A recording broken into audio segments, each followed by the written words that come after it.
Welcome to the European Parliament. It's good to see young people here showing interest. And It's been, I think, a very successful lunch today where we've welcomed these students who've spent 5 weeks in China. And I think it's very important we do develop these kind of relations because China is so dynamic, and with 1.3 billion people, it's an enormous population, and growth of 10.7% until recent years.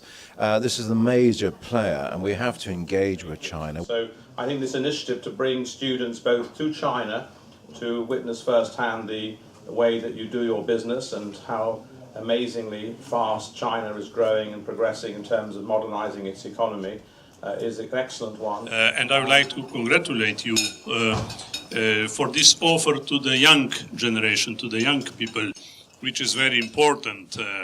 And so prejudices and other burdens we know can disappear. For me, the program was really, really impressive because we got to really learn what happens behind the curtain in a really huge globalized company like Huawei, and see how the innovation processes work and how people there are organized, and they could have achieved, how they did achieve what they achieved in the last 25 years.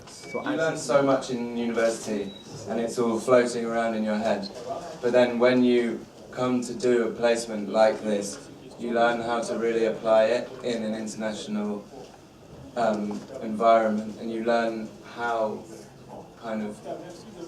to interact with people who are very different from yourself, which is something that you need in today's professional environment.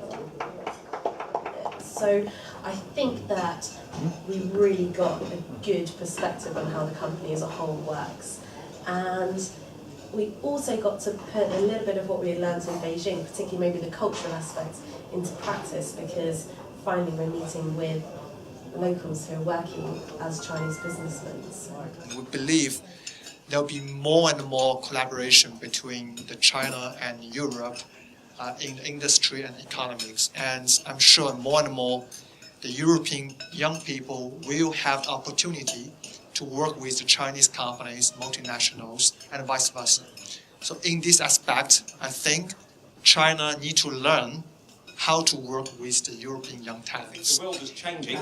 We're no longer in the. I think there is still a view prevalent in some parts of Europe that China and the Far East are still just simply manufacturing bases where low quality, low paid jobs are being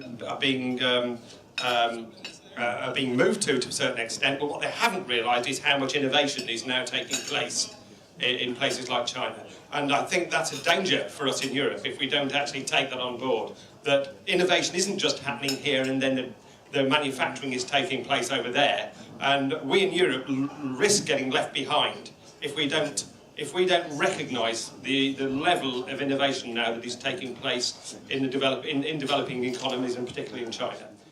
If we look at the problem that Europe faces now, we are faced with one of the worst financial situation, and ICT is believed to be the most important issue that I think is going to enable us to move out of this financial problem. Not many Chinese companies do as Huawei had done and do now, recruit some young talents to discover the cultures and discover the company like Huawei itself. So it's quite a good idea. It's really nice to see these students recognising how small the world is getting and how we are all working together across the world, and that's the best thing, that sharing expertise and learning from each other and learning different cultures and ways to do business. And I think education in this area is quite important, and we should fight for a good education for our young people because that's our future.